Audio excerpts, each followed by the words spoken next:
Gotcha. Well, good afternoon, everybody. Let's start with the word of prayer, if you don't mind, and we'll jump right in. Will you join me as we pray? Gracious God, our Father, our Mother, our Maker, our Sustainer. God, we pause right now just to, even before we ask you for anything, we want to thank you for everything, for your goodness, your mercy, your love. Oh God, for your favor, for your divine hand of protection, for your grace and for your mercy. God, we thank you for the innovation that has inspired, that has birthed this conference. God, we pray for all of the organizers, the sponsors, the presenters, all of the individuals who are participating. God, we ask that you would bless them, continue to meet every need, continue to be the God of their salvation as we are your children. In Jesus' name, amen. Amen. All right. Well, I'm going to share my screen. Let's see here. Now, is it gonna tell me what I'm allowed to share? Hold on here. I can't hear you. That you're sharing your screen already. Actually, I see all of us though. Are you your PowerPoint? Yes, I want to share. I do not. I just Do you see see. the Oh, now PowerPoint? there we are. Now, What do you see? yeah. Perfect. All right. Do you No, see we me don't too? see You you don't need to twice. see We me see necessarily. you, but yes, it's fine. All right, excellent. So I wanted to have a conversation today about nonprofits and making nonprofits work.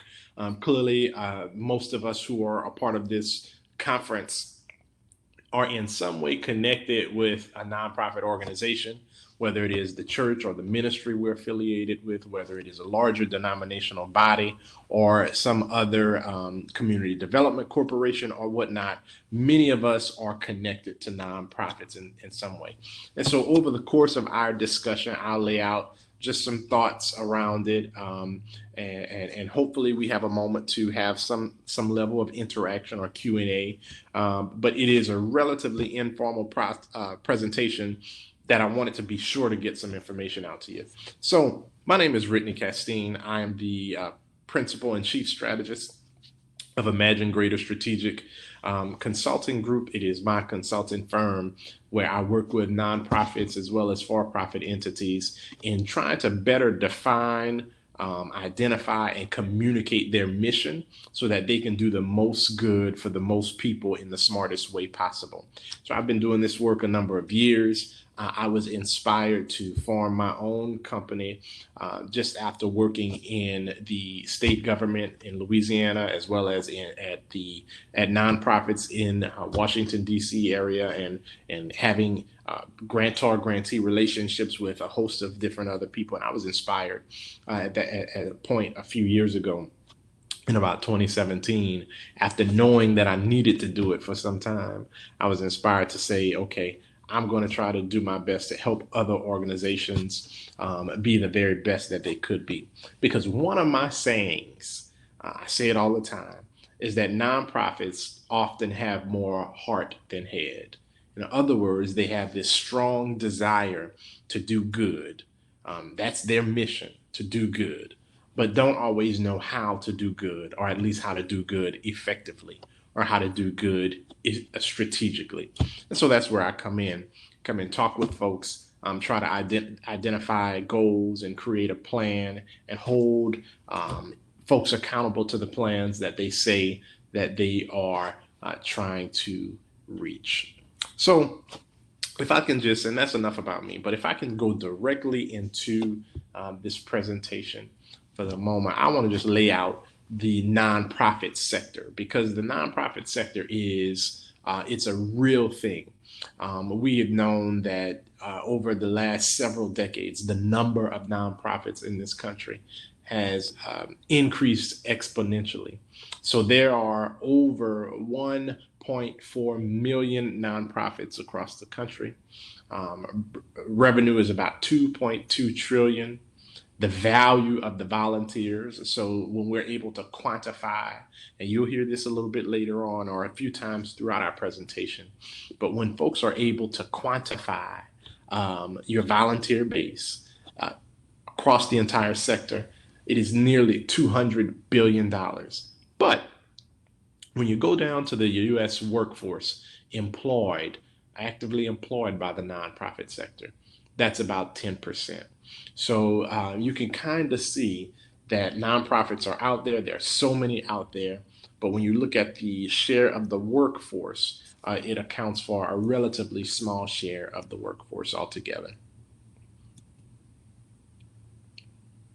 The other thing that I want to mention, and I hate that I knew that was going to happen. Part of this slide is cut off, and I apologize for it. But when you look at the green columns represent the number of organizations, and then the gray columns really represent the annual revenue. And you think through some of the nonprofits that you may be familiar with. You recognize that some museums represent a goodly amount of nonprofits. Other educational institutions represent a goodly amount. Clearly, the large amount over here is for human services. That's really what they try to do. But when you look at the revenue, right, even though the number of nonprofit hospitals, because they are nonprofit hospitals, the number of nonprofit hospitals is relatively small. They make up the bulk, over 50%, right? Over 50% of the annual revenue hospitals do. Now, when you look all the way down here at the end, when we talk about religion, excuse me, religion-related, mission, the annual revenue is pretty low. And that, we have a fair number of organizations, but the annual revenue is pretty low. I'll argue a little bit later on about what we think that impact is.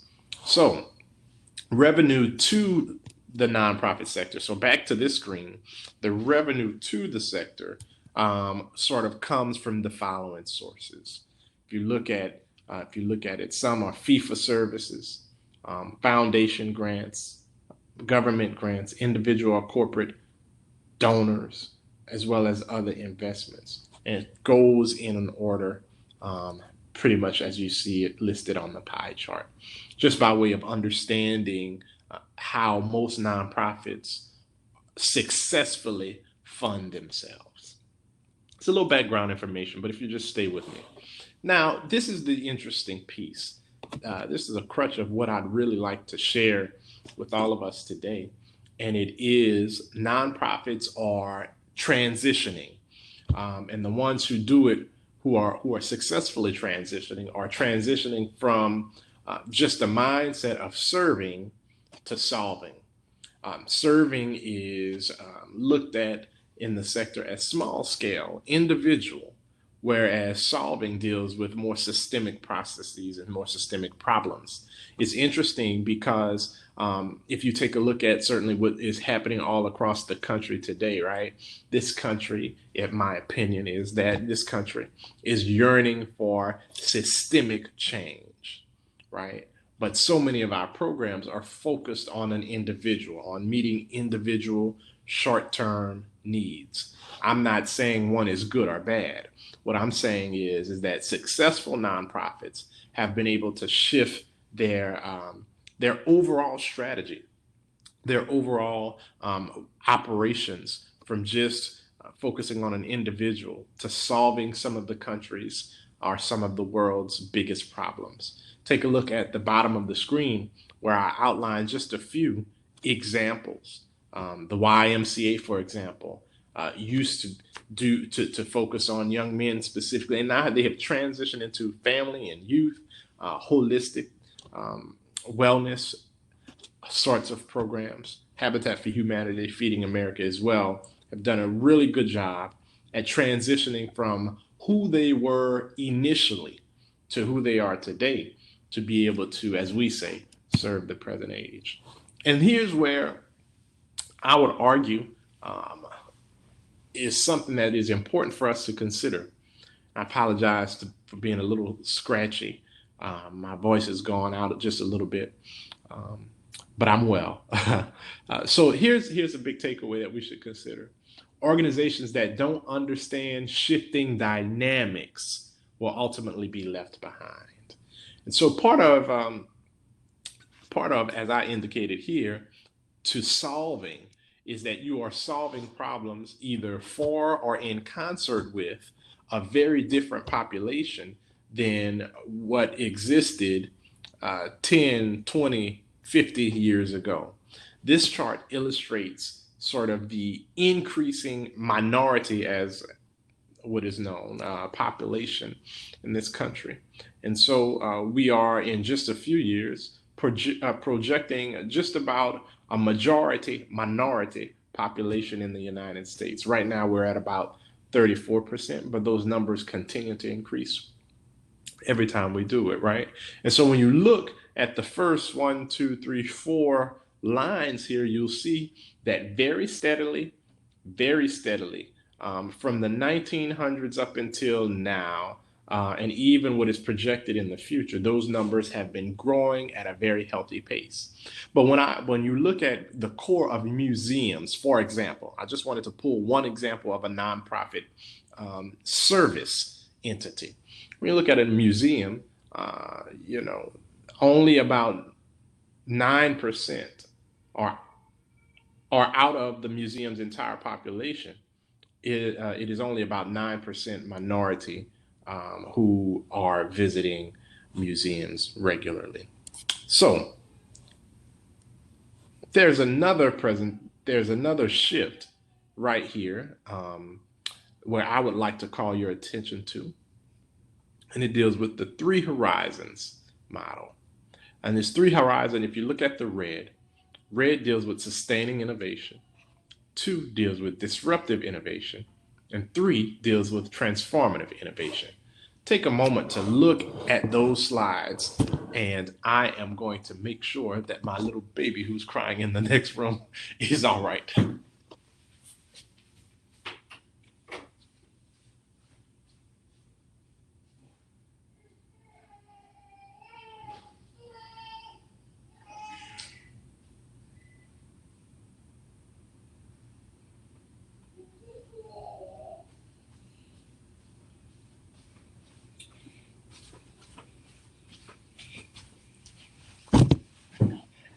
Excellent. And I have a little visitor. Say hello, Jordan. I have a little visitor with me who I woke up from her nap just a moment ago. But if you look at these 3 models and the sources, the transformative innovation horizon, if you take a look at it, sustaining innovation is one thing. Disruptive innovation, which was very trendy, but now we've moved into a place of transformative innovation. And I'm going to go into that in just a moment. But really, transformative innovation is about what we discussed just a few slides ago. Transformative innovation deals with solving big issues. So not necessarily Band-Aid approaches, not necessarily a shock to the system with no follow-up. But this is really about transforming systems and changing the overall trajectory of people's lives. I want to deal with, just for a moment, 10 indicators of high impact nonprofits. And then we'll go into each of them shortly after this. And then I think I'll be able to stop and pause to see if folks have any questions. 10 indicators of high impact nonprofits. First is that they have a clear mission and a common purpose. That's very important. The second piece is that the goals are measurable. I once worked in for a company that said, if you can't measure it, it can't happen. And man, that disturbed me for some time. But I may not 100% agree with that thought. I do recognize the importance of all goals being measurable. Clearly having a coherent strategy, engage stakeholders, right? And so who are the beneficiaries? What is their demand for your organization, for what you offer? Visionary leaders, and that is something that I believe we do exceptionally well within faith-based circles. Having a strong performance culture, a sustainable business model, Admittedly, that's an area where we need lots of work, as well as organizational capacity, a collaborative mindset, and a compelling narrative. And so just doing good and saying that we're doing good for the sake of doing good just doesn't get it anymore. These are the indicators that position our various nonprofits for sustainable success and allow for us to make an impact, a greater impact in the long run. So let's take a look at the clear vision, the clear vision and mission. And so look at this. Your vision looks at 50 years. Your vision is about what the future looks for. Take, for example, the Trust for Public Land.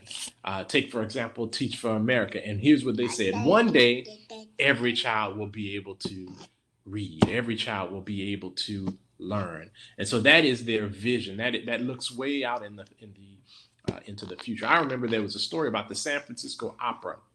And operas tend to be very niche. Tend to some may be very boring. And so what the San Francisco Opera decided that they wanted to do, and they wanted to have a very simple mission, a very simple vision rather. They wanted to set out to be simply the most exciting force in opera.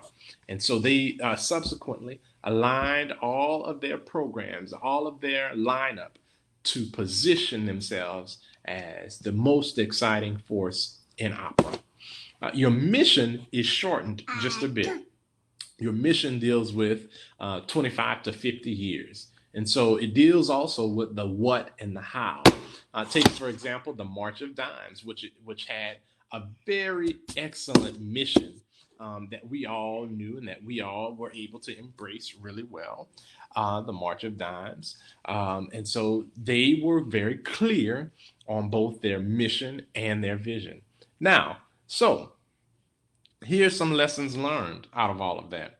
The very best visions and missions address relevant and urgent problems. It would not necessarily be a good idea for me to form a nonprofit today that deals with the tuberculosis outbreak. Right, and I'm just being very extreme from the position of having an example. And then, of course, common purpose. So common purpose really invites other people to be involved with your work. Common purpose really invites people to see themselves, invites people to see themselves in your work and see themselves in your mission. When they see your mission, they see someone in their family, they see their child, they themselves willingly volunteering or willingly giving to that particular mission. And so common purpose is certainly extraordinarily important. Number 2 deals with measurable goals. And so your measurable goals, they are outcome based. They have impact. They're SMART. And for those of us who have not heard that acronym before, SMART means specific, measurable, actionable, realistic, and time bound.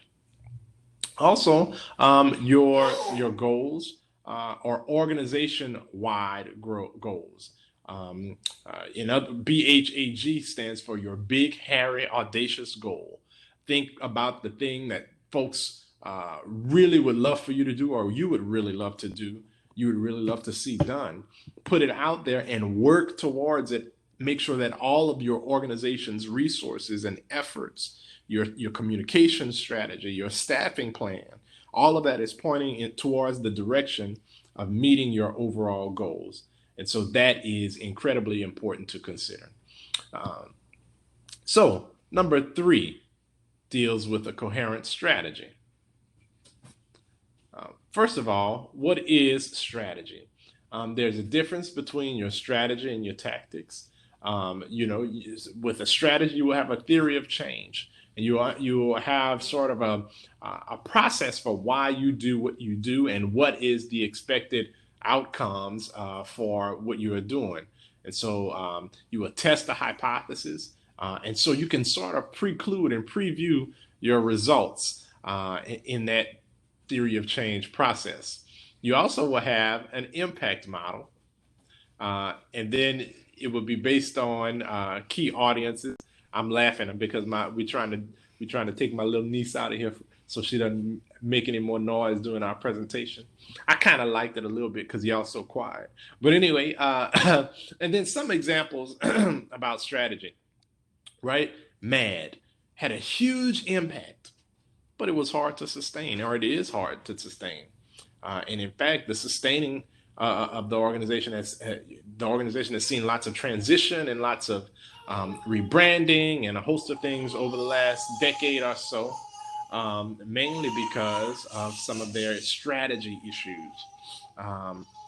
The World Wildlife Federation, and I apologize in advance for some of these acronyms.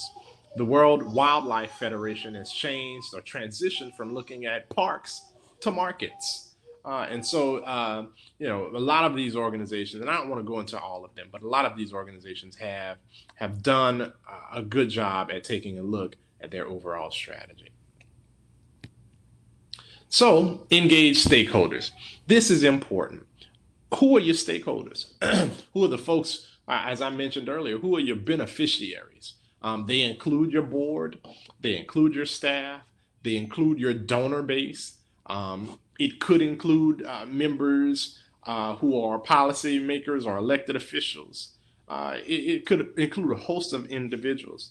But being able to leverage your stakeholders is important. Leveraging your stakeholders is about getting folks to speak on your behalf when you're not present.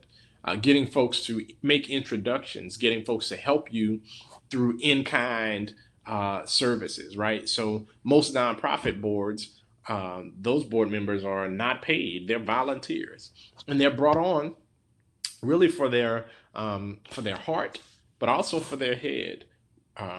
Board members are selected based on an area of expertise. You may seek out, an attorney or an accountant or somebody who has those sorts of credentials, or you may seek out a very impassioned community member.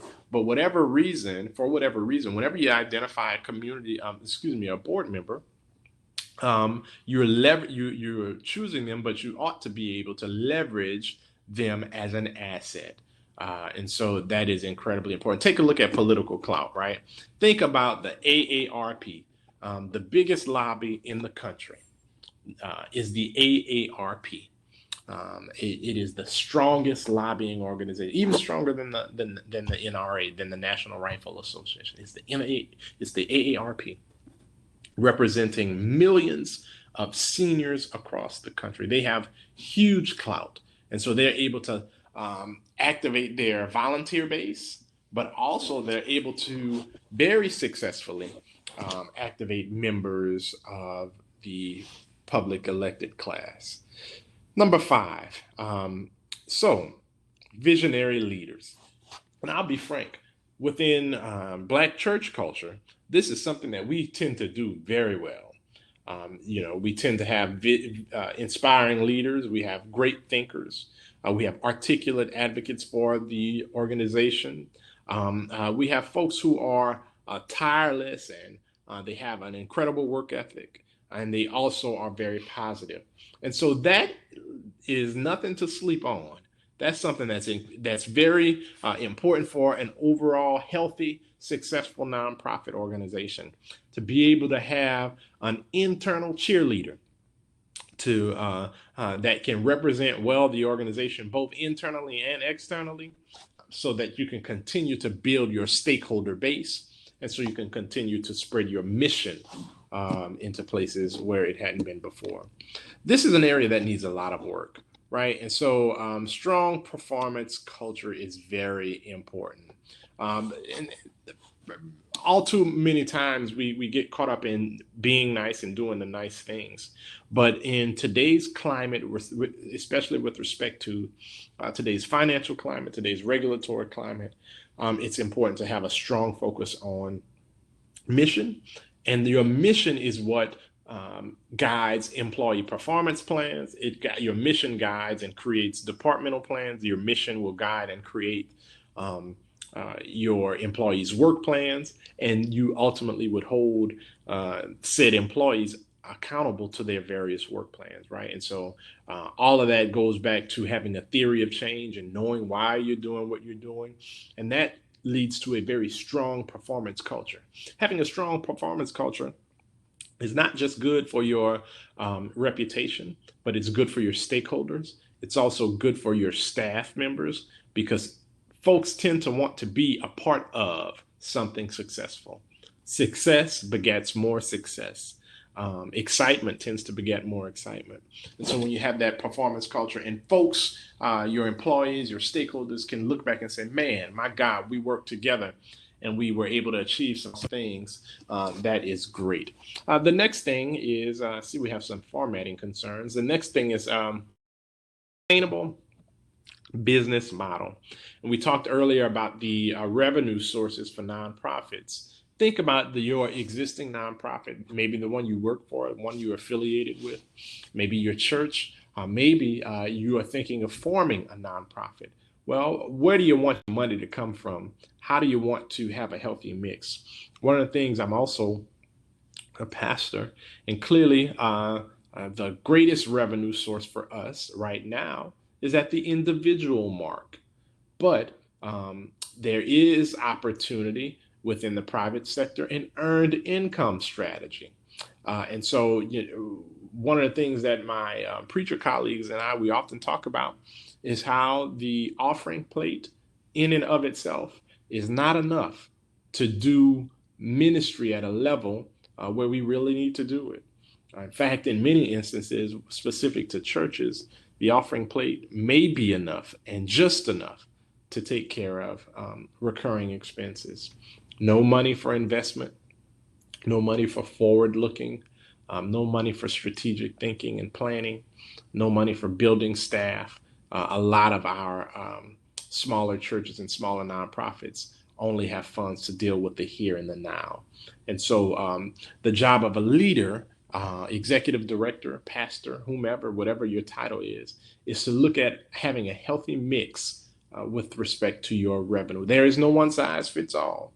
It really does depend on your mission, your location, your size, scale, and scope of your organization. So sustainable funds or sustainable business models means that you have diversified funds, that your organization as a whole is forward looking, and that you are well resourced.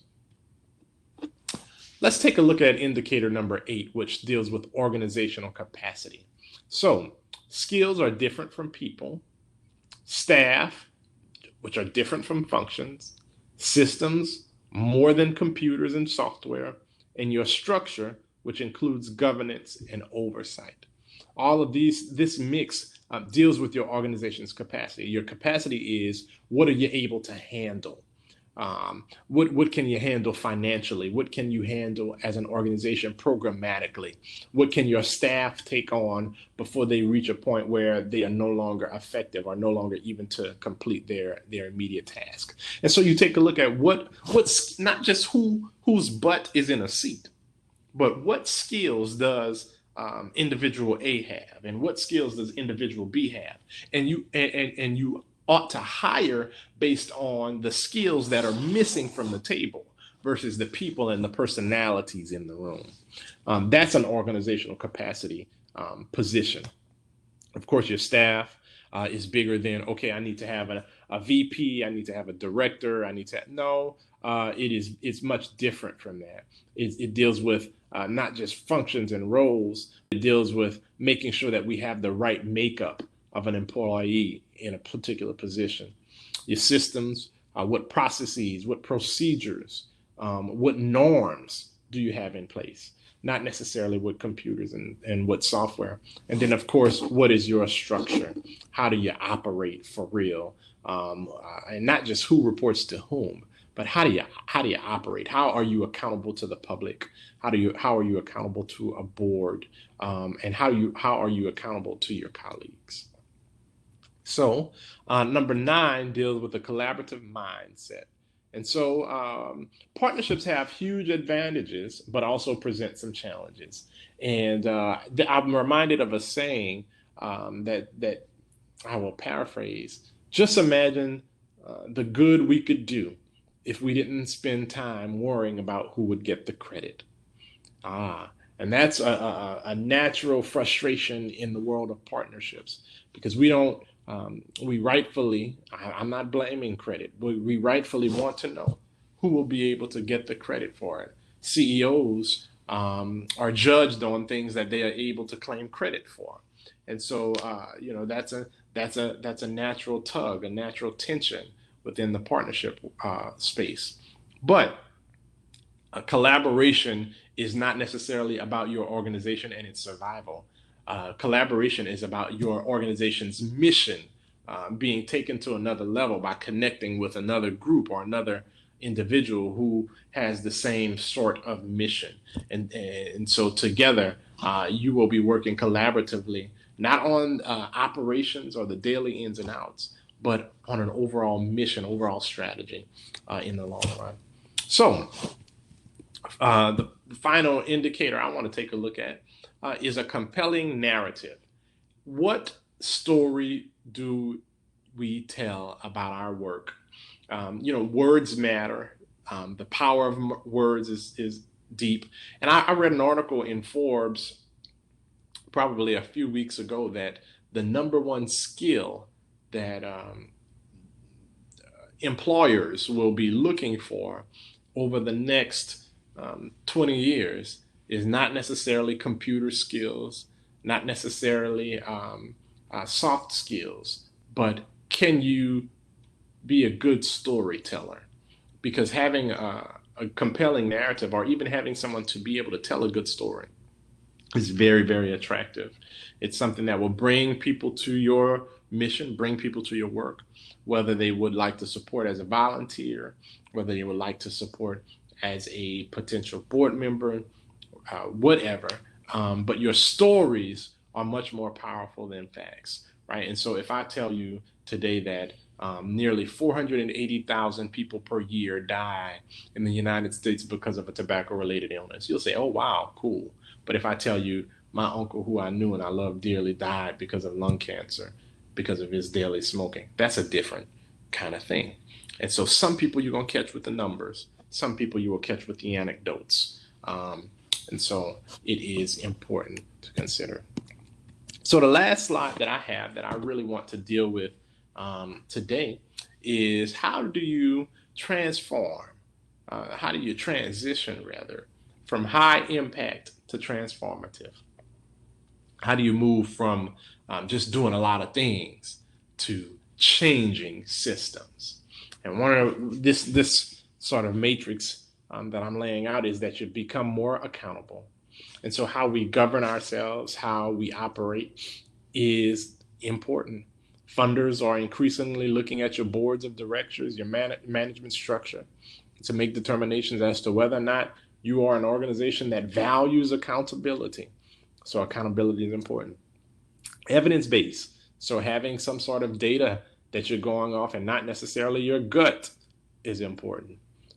Innovation and being nimble, right? And so innovation is a part of a continuous spectrum. It's a continuous thing that never lets you become satisfied with the status quo. And then finally, digital. And we know very well right now that digital is winning. I'm sure we are all having Zoom fatigue, but it's what we have right now in this age of social distancing. And so harnessing this digital environment is more important than ever before in being able to mobilize folks and to ultimately make the impact that you know that you really deserve and that your organization deserves. So I am going to pause right here, do a time check, and then I will entertain any questions that you may have.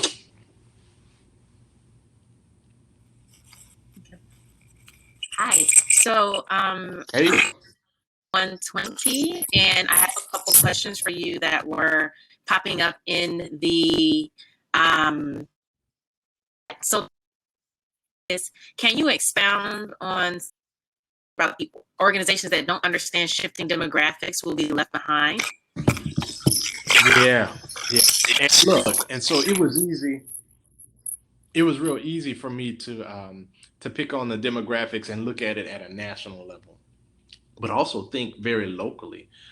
What does your community look like right now, right? And so I'll give you an example because we know the church, right? So I'll give you an example of a church that I was affiliated with. The church was a large, prominent community church that was very active in the community. And over time, the neighborhood around the church changed, and the membership began to dwindle. And the members who were members of the church or who remained members of the church were driving in from another town to come on Sundays for worship, driving in from out of town to come in on Wednesdays for Bible study. And they said, man, I wonder why we ain't got no members in here. And part of the reason was because the church remained the same, but the community had changed. And oh, what an opportunity! What an opportunity that was missed in that environment. So really paying attention to shifting demographics would have us to do to be nimble and to do some forecasting. Now, I know we don't have a crystal ball and we can't see the future, but there are certain things that we can look to as a potential resource. We can look to the census. Shout out to the census. Make sure you're counted. You can look to the census. You can look to local planning and zoning committee meetings because, believe it or not, they tell you in those little meetings where they think the population will be. What do they believe the household income will be?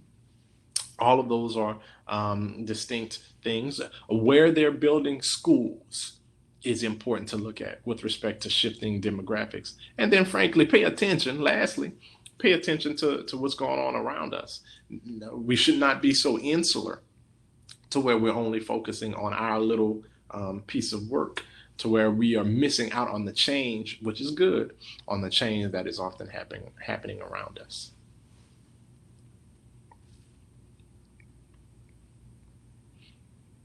Thank you so much. This question is, a while back you had a slide about a 9% figure. Is there any support?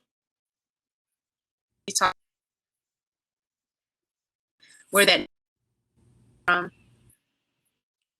I didn't hear the question. I'm sorry. The 9% of what? I'm sorry, I don't hear you. Let's see.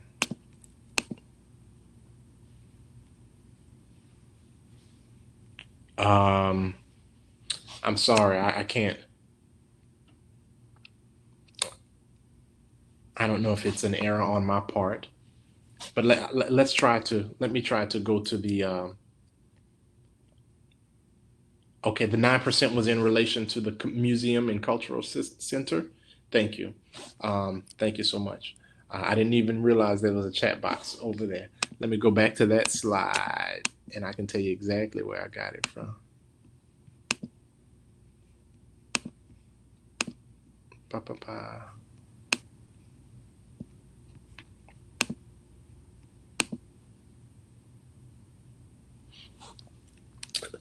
That source came from the Urban Institute from an article in 2016 that indicated, at least in 2016, that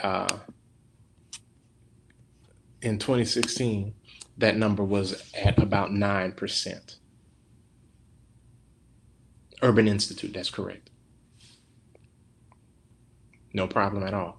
Now it's interesting, and I would assume that the number may be slightly more, and I hate to assume, but I don't.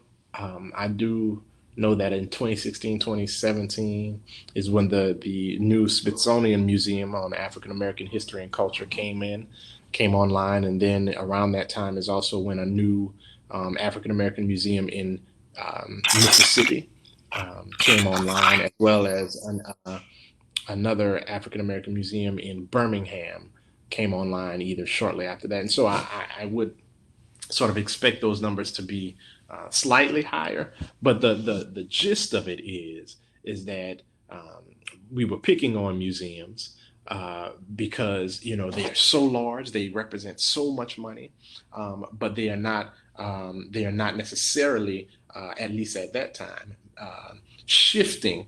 Remember, we were talking about shifting based on the demographics. So that was an important distinction. Thank you so much. Can you hear me now? I got you now. Okay, perfect. So the next question is, can you speak on the benefit of a church becoming a 501c3? And also, can you talk about the fact that already nonprofits, they're just a different way, and then talk about the 501c3 element? Yeah, and so that's really what I wanted to make that distinction.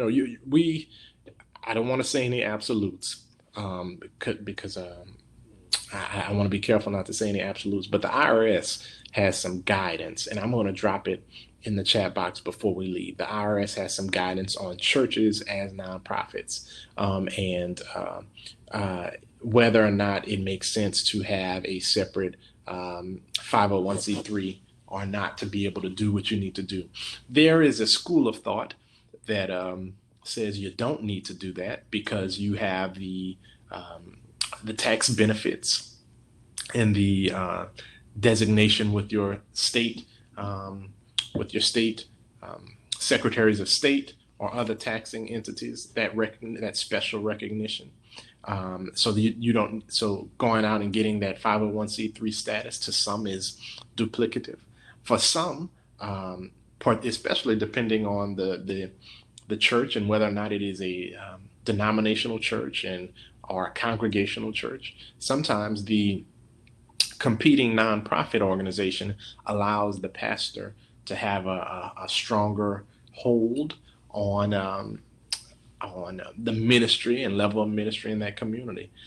And so there are diverging views. There's also benefits to creating separate 501c3 organizations that are partners with your church, but are separate and distinct, to allow for donors to be less or to be more attracted to the work that you're doing. One of the things that I've experienced certainly over the past number of years is that folks, certain foundations, right, were excited about the work that we proposed to them, but because it came in the name of ABC Church, and they had some concerns internally about appearing to fund religious activity, even though the money that they were using was not supporting anything religious in nature. They were worried about what that public distinction would look like. And so sometimes folks will create a separate entity so that they can better manage what that public perception is. The paperwork is not that expensive. It's $500 to $700 to be able to file and register as a nonprofit, as a 501c3 nonprofit entity.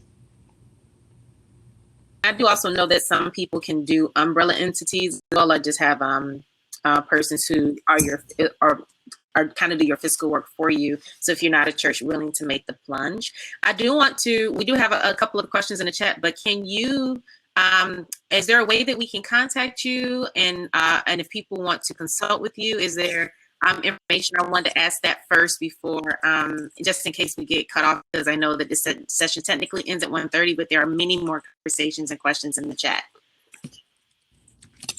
I just dropped it in the chat. My email, you can reach me at contact@imaginegreaterscg.com, and SCG stands for Strategic Consulting Group. You can see a little bit more about my firm by visiting imaginegreaterscg.com. Mm-hmm. Awesome. So I have one more question for you, and then I'll allow everyone to be able to go and get the networking. But please do connect with Ritney as you're able to do so. And thank you for this particular conversation so far. So let me ask you one last question. Can you talk about, are there models that you have seen of nonprofits coming from churches that are rebranding, especially right now? I mean, even can you talk some even maybe about churches that are rebranding as well within their nonprofit structures? Unfortunately, I don't have any specific recent examples, unfortunately, to that. But I do concur that this is a great opportunity for churches that have the ability to look into rebranding, look into relaunching or revisiting their mission, and being sure that all of what they do aligns with what their mission. I mean, this is a great time to do that. I have said before, and I'll say again, that while this is a challenging season for a church, this is a great time for ministry. And I argue that we should be doing all that we can to make sure that we are best positioning ourselves to do effective ministry in communities all across this country and thereby all across the world. And so I don't unfortunately have any specific examples. So that's some homework that I'll make sure that I have by the time I open up my mouth the next time. And I see that Ms. Cynthia Gordon Floyd has added some additional clarity. One of our regular contributors to the Christian Recorder of the AME Church. And Ms. Gordon Floyd, just know I'm a fan and I follow your work very closely. I see some other friends in here, Dr. Davis and others. But anyway, I just want to wrap up by saying I thank you so much for for giving me your time and your attention. This is a subject that I'm very passionate about, and I appreciate this format, this platform that we have to dialogue with one another about effective ministry and utilizing nonprofits as an extension of ministry work across the country.